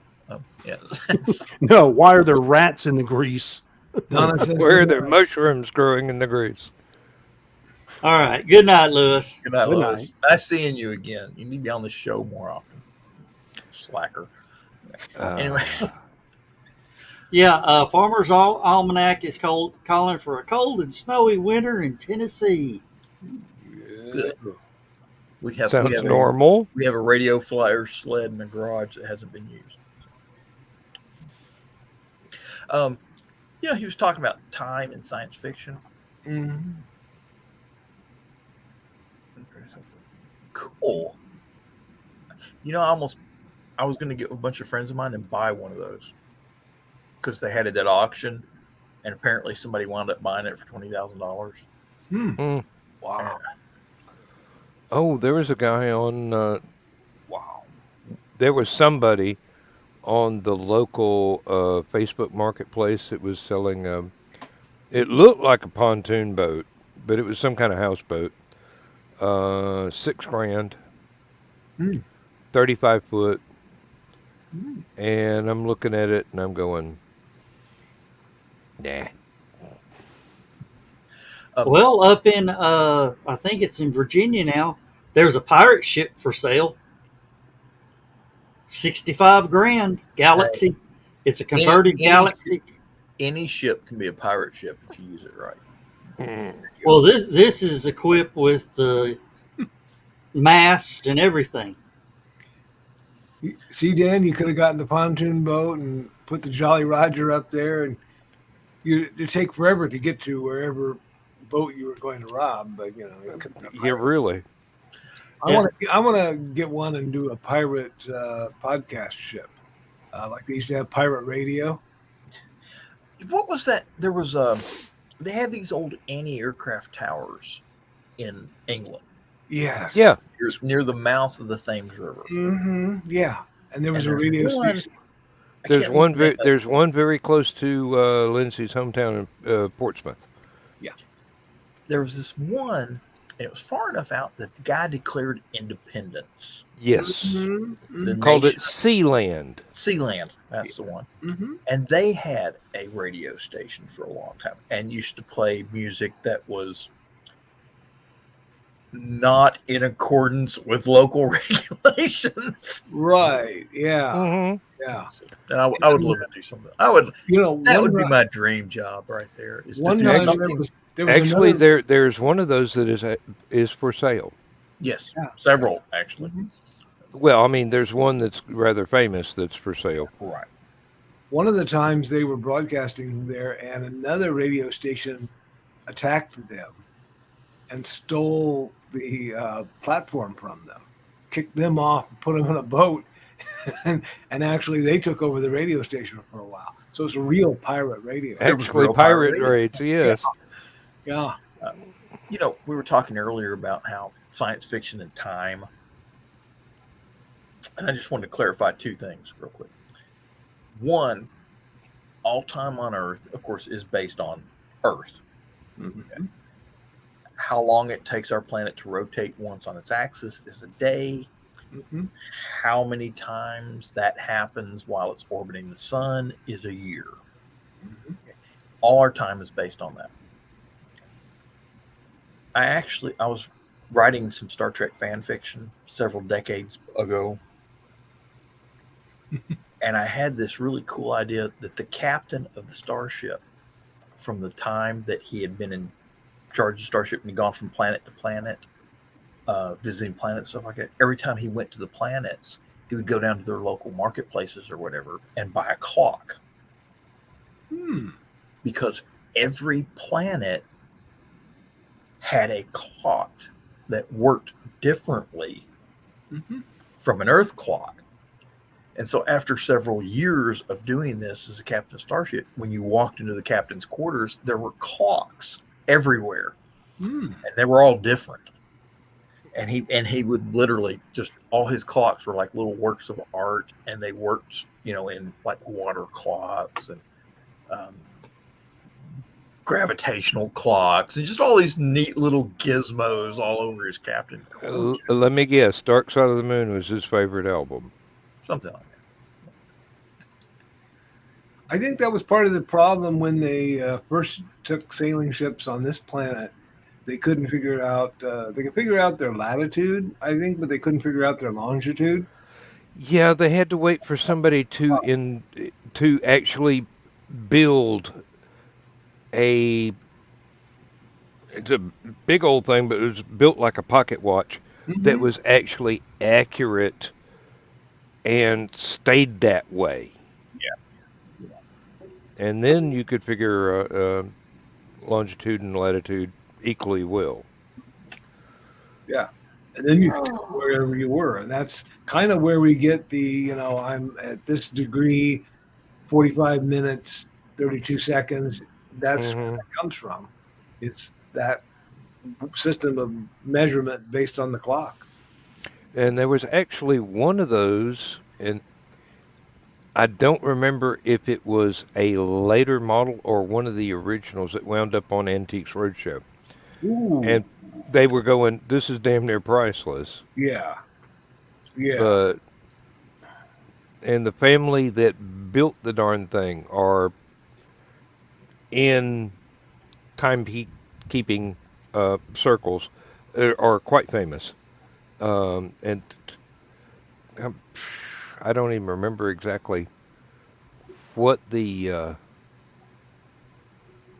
name of the family was or what they called the clock itself, but I want to say before Williamson, something like I that. It starts I with a W. I'm I could not tell you. I could not sad they tell you. wasn't Witzman, but okay. I'll be honest. Otherwise, you'd have the patents. Yes. Mhm. Uh, Yeah, and that guy was the king at the time. Offered a reward of like I don't know $10,000 or something. It'd be worth millions now. That hmm due to inflation. If you could come up with an accurate clock, and the guy did, and they jerked him around for like 15 years before they the king finally says pay that guy. He's done it. But the people at the observatory in Greenwich were like jerking him around, like, well, it's not quite what we wanted. It's like, no, you're using the clock, pay the guy. And so Yeah, they really. had to It pay him. doesn't have our name on it. Pay the man. Yeah. Guy was like 80 before he got his money. hmm And we got another new Facebook user, unless it's Forgot Ruth already. What's for sale? That's Principality. me. How did it forget me in 20 minutes? Oh, You just got one of those faces. your time was up. It was, 10 rels. And Facebook forgot this face. Okay. it was 10 rels, and you got exterminated. Sorry. Time to respawn. Oh. Talk about a mixed metaphor. Yeah. Yeah, really. I understood that because sitting at supper with Donna, she tells me all these World of Warcraft things. I'm like, okay, and most of it generally right over. but I'm catching on. Yeah, Does- I does think she- Respawn actually went all the way back to uh, some of the games before Doom 1, which is probably side scrollers, like we're on actual video game cabinets in a arcade. Oh, Yeah, hey Chris. yeah. At the at the arcades, you could respawn if you put another quarter in it, right where you were. It did. I cannot believe for Facebook forgot me in literally less than an hour because I posted. Go all the way up to the top. I'm one of the first posts. I wonder if it's based Oh, it on. did say face. It now I know that said my name when I posted it, so it It went back. backdates everything. Yep. I wonder if it's God, a I hope thing Mark like Zuckerberg accidentally gets his sweater caught in a leaf chipper, a wood chipper. I just love to see him throwing wood into a wood chipper. His sleeve gets caught, and the last thing you hear is girl like screaming. You'd probably hear the same thing if one of his tennis shoes got caught in an escalator. I could live with that. Because I would put Mark Zuckerberg's toe up for sale on Facebook. Put that in the marketplace. Yes. Well, so much for promoting HallowCon this year. Yeah. Here's another band coming down in 3 years. Don't Oh, worry, Joe. It won't hit you for 3 years, but you'll get it. oh, they'll ban John. Before too long. I'm surprised I haven't been banned for the humor group that I run because the other just this morning, Nita Lanning posted something and she said something about herself, and she got a some sort of ban. She said they removed the post because it said that she was bullying, and she's like, "I'm bullying myself. I was talking about myself." And the bots thought I was bullying someone. And so they took her post off. I'm like, really? Okay. And I'm sitting there, and I saw it go. I was like, what the hell? Can't even use self-depreciating humor anymore. Yes, no. I'm going to quit commenting using my damn phone. Oh, okay. Yeah. Especially the ducking auto crap. Oh, Mhm. Did you see that story I posted that a female friend and I were doing some weeding out front here, and we came in for a break. We're sitting down there talking. Donna's upstairs, so I text her and I say, we're inside taking I was going to hit break, and it's auto suggested shower. I thought if I if I had hit that without checking it and hit descend, that might have given Donna the wrong idea. She probably would have run to the bathroom. Hey, Hoping to get in on the action. I don't know if I fit 3 people in that. Well, maybe. Yeah, maybe. Hey, you're willing to try. Yeah. As long as I'm in the middle, I'm good. Yeah, I had autocorrect do something with one of my texts to Lindsay, and I spelled what I wanted to say correctly, and went on and finished the sentence and hit send. And when I see it come up as a sent message, I'm going, that word makes the entire paragraph completely incomprehensible. I mean, there's no way that was what I was trying to say. It doesn't even make the slightest inkling of sense in context. And going, didn't I turn this garbage off months ago? How did it get turned back on? Turn yourself back on, which is insidious sometimes, Every time your phone does an update. Mm-hmm. Yeah. I never know when my phone is going to do an update. Sometimes you never do. And the thing is, if you know where settings are, they'll move the damn things, especially if you turn them off a lot. Mm-hmm. Yeah.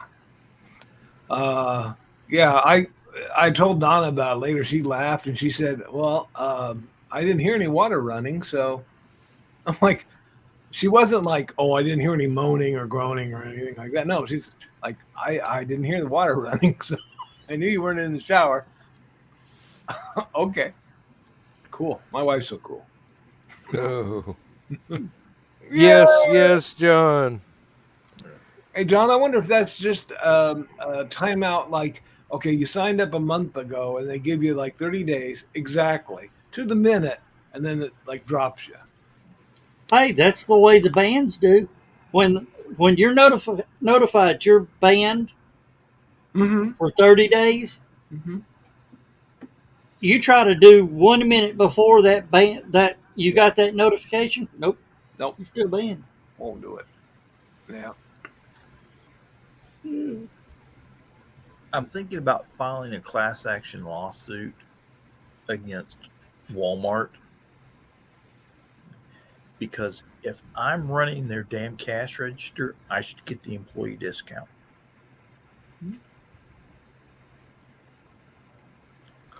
My problem is when I go to Meijer and I have to do the self checkout because there's nobody open, and I'm running the thing and I'm trying to load groceries or I'm trying to put them in the bag. They've fallen off the thing. I'm trying to put them back in, all that Please place that item on the bagging area. Yeah.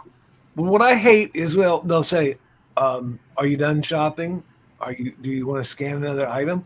I'm like, hey, you don't get to, tell me how fast I'm going here. Okay, you're not paying me. Okay, now I know I'm holding up somebody else from getting out of here, but I will bag these things as slowly as I want to, buddy. I don't work for There's supposed to be an option on the screen that will silence the damn thing from talking back to you while you are checking out. I need to find that button. Let me tell you. Mhm. Costco started doing the self checkout, and it was really cool because they had the gun, which means you didn't have to pull anything out of your cart. Ooh, nice. You just bing, bing, bing, bing, bing, bing, bing, bing, bing, and put the gun. Apparently, somebody figured out a scam on this that they could basically, if they got a $20 item and a $5 item, they could scan the $5 item 20 times. And when they went to walk out, the guy checking the thing would see 20 items, count 20 things in the cart, and wouldn't pay any attention to what they were. And you'd get out of there $200 lighter than you were supposed to. So they quit. They got rid of the guns, which makes self-checkout completely asinine. Yeah. Now there was Especially, I've got 3 40-pound bags of dog food. Exactly. Yeah. Now they want you to put everything in the bagging area. I'm like, Yeah. Well, now they've got some poor slob that has to sit there in the middle of all 4 of their self-checkout areas with a gun and a key and go from self-checkout to self-checkout. So basically, it's one guy running 4 registers. Yeah. They're getting more work out of that one poor person. Yeah. Yeah. And apparently, I got some attitude once from some guy that was running the register at Costco. He got mad because I didn't take anything out of the cart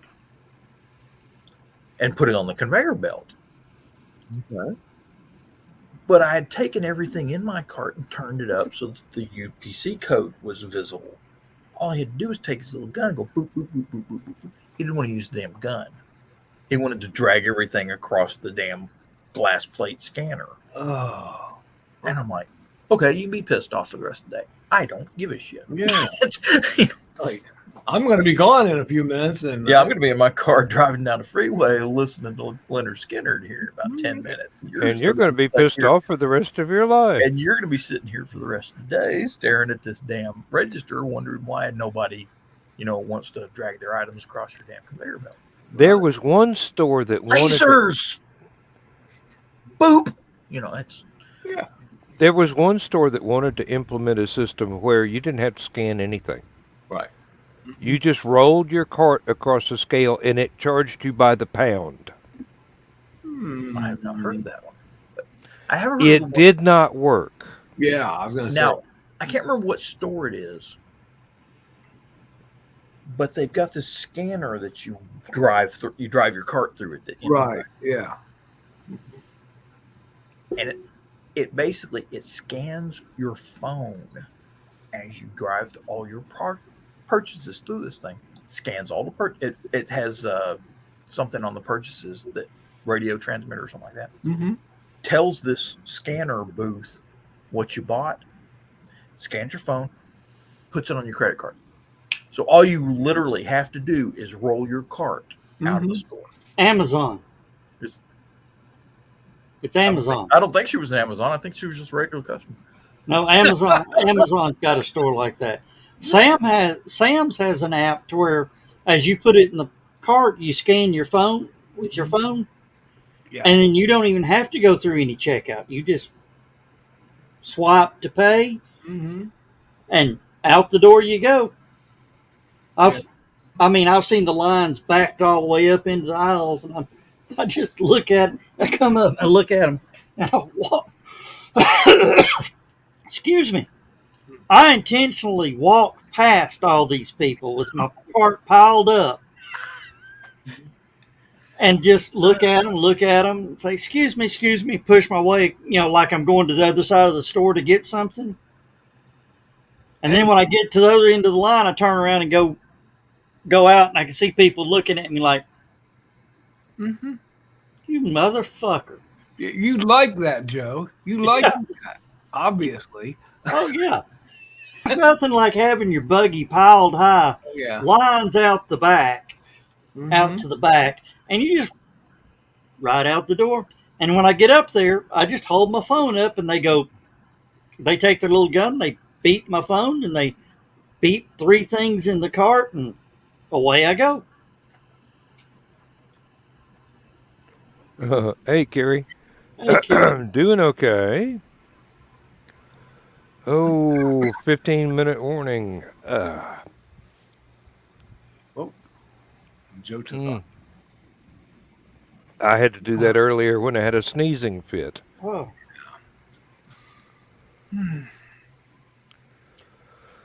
Yeah. John, I think you made Zach's night when he tuned in and saw his picture. Yeah.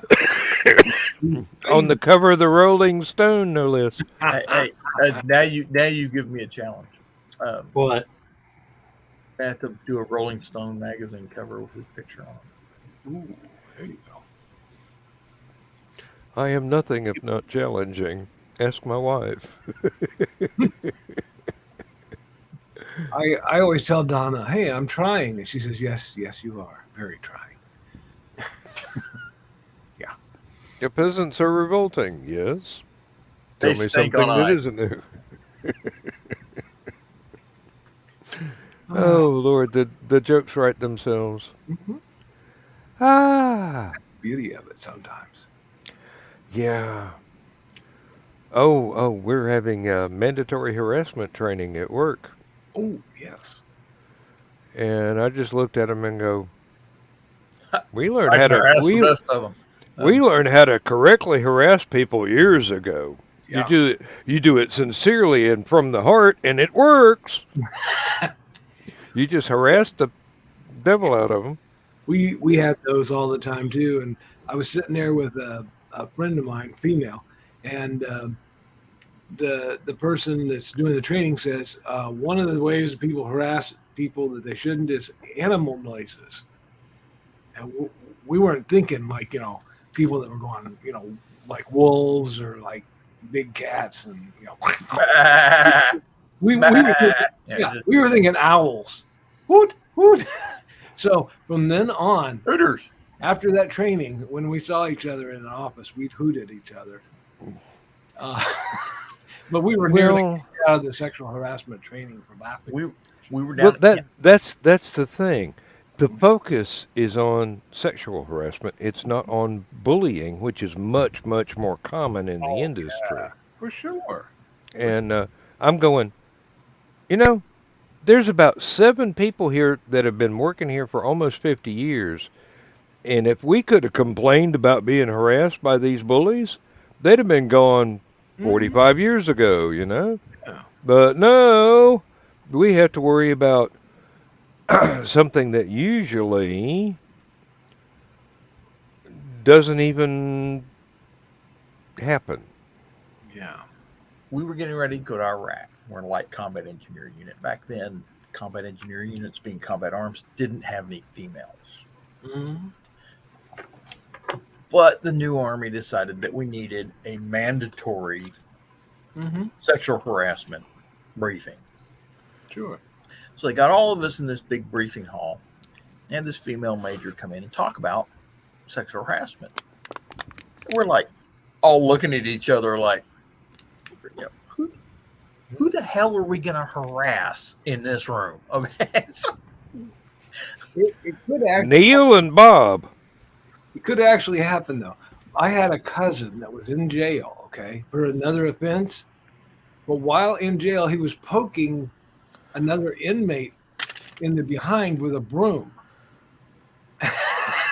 And they got him on some sort of harassment of a sexual nature because he was poking him in the rear with a broom. And I'm like, only one of my cousins would be in jail and then get in trouble in jail for doing something like that, you know? this female major got mad at us because we were not taking the class serious. Yeah. And it's just like, yeah, and you just say, you're going to have problems with this crew. And she apparently, after she left, Mhm. she went and complained up the chain of command Ooh. about our unit, the whole damn company. Oh, geez. And they came down, they gave everybody in our company one of the articles from UCMJ, Article 1 all the way up to Article 128 or whatever it is. And you had to write a report and give it orally in front of the rest of the company on whatever article they had given you to give this report on, because they thought we were going to go over there and rape everybody because of this one female major, Mm-hmm. which just goes to tell you how big a pile of crap the United States military has turned into in the past 20 years. It's, I mean, Well, I got written up at work for the safety meetings. Every time I'd show up to a safety meeting, I had a bag of popcorn. And it got to, because it was stupid stuff. Mm-hmm. Mm-hmm. And what got me in trouble is the operator that was sitting next to me. I'm sitting there eating the popcorn as they're talking. All of a sudden, the operator made this noise of all this. I said, "Really?"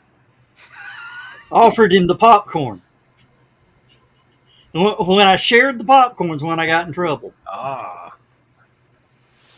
they had this Trouble, Joe. Just they had a battalion sexual harassment briefing, and they had this huge drill hall, 1,000 people standing, sitting, whatever.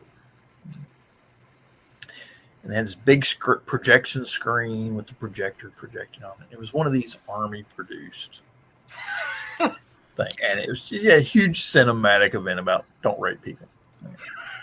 okay. And it was a new one, and they had done it to kind of promote we're one team, and you shouldn't, she's your sister, you're her brother, you should treat her right. But whoever done it had obviously done graphics for Paul Verhoeven's Starship Troopers movie.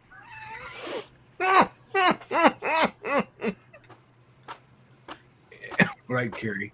Because the whole time we're sitting in the audience, and one of my friends who's also a sci-fi geek turns at me and looks, and he goes, "Would you like to know more?"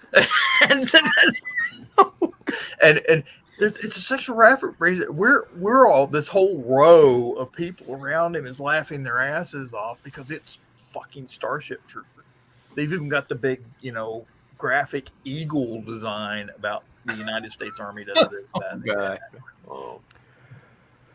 That particular briefing did not last a year in the United States military never throws out a briefing. Okay, we're still getting VD briefings from 1942, and you could get syphilis from a loose woman, that sort of shit. Mhm. And I need names and addresses Yeah. and pay scales. No, and the thing is, back in the day,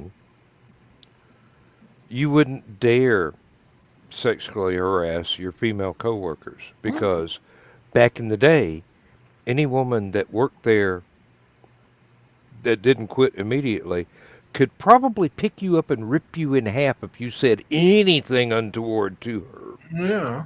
And she would not have the slightest hesitation. What I love is they do these to the rank and file, okay? And then you find out it's people up high in management that have been doing it. Yeah, yeah. Usually, yeah. It's a management problem that they inflict their band-aid cure Right. on everybody else in the company. Oh yeah, absolutely. Yeah. That happened. You really want to know what it's all about, Dan? CYA. Yeah. When they give you this briefing, And And you of sign course the you- paper saying that you've had the briefing. It's your ass. Yeah. it's Yeah, your no, no. ass. And that way, when if anything ever happens and the lawsuit comes, Mm-hmm. the company says, "We told him don't do it. He even said he wouldn't do it." Right. Exactly. Yeah. Yeah. The state of Illinois would do that with ethics. Okay. So they would Oh. tell us, we were, okay, I was a counselor for many years and then I was in IT. Okay. But they would tell us things like, don't take bribes from anybody. I'm like, all the people that see me, are on their last dime. I mean, nobody's going to bribe me. I mean, what the hell? But Really, if they could afford to bribe me, they wouldn't be here. exactly, they wouldn't even come in here if they had that kind of money. But no, it's like the people in Springfield were stealing, tax dollars right and left. But I'm sorry, Well, out loud. But we were told, don't take anything from anybody. And if somebody offers you a gift, you could accept the gift, but then you had to donate so much money to a charity if you wanted to keep that gift. yeah, and whoever owned the company owned the charity. And I'm like, yeah, no, I'm just not going to take any gifts. Thank you.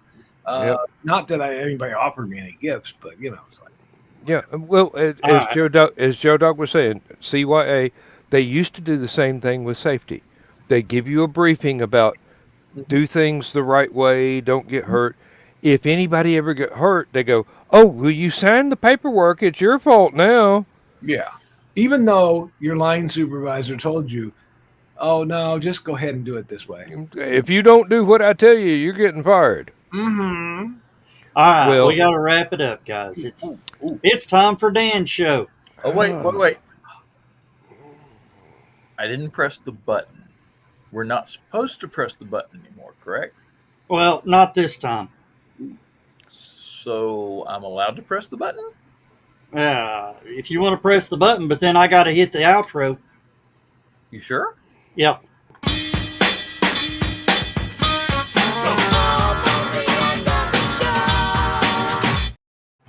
And time to say goodnight, everybody. Not everybody. Good night, everybody. And John, you're going to love this.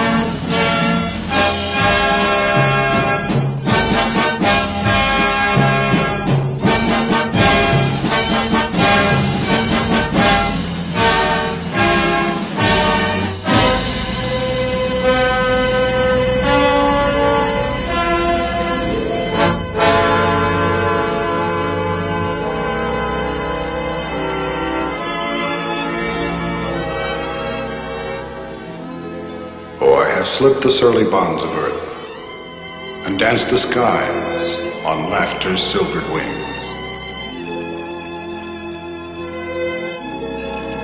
Sunward I've climbed, and joined the tumbling mirth of sun-split clouds,